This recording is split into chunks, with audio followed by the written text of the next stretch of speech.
The search for a 16-year-old Munro College student ended in tragedy. Kamal Reynolds drowned at a beach in St. Thomas after he and several members of the school's football team went for a swim. The body was retrieved today. For days, the sea at Chalet Beach in St. Thomas has been battered by strong waves and dangerous currents. According to police reports, it was here that about 6 members of the Munro College football team came to swim after taking a break from training.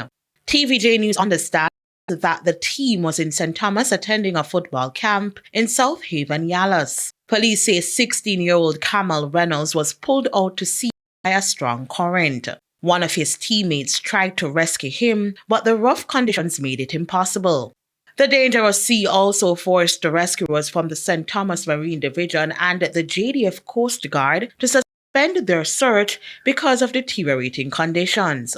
On Thursday, after reports that the student's body had been sighted, a resident braved the choppy waters and recovered the body. I was about to eat my breakfast, but I got the call immediately. I grabbed the gears and I asked my brother for some of his gears, and immediately I went and I never hesitated 1 minute because as a parent this is very hard rendering. I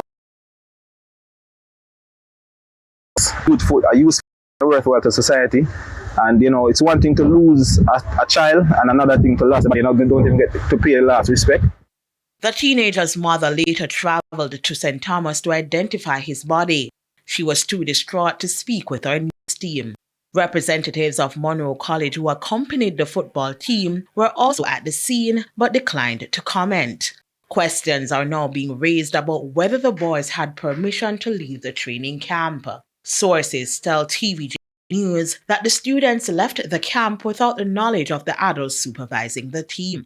Rashida Walker for TVJ News.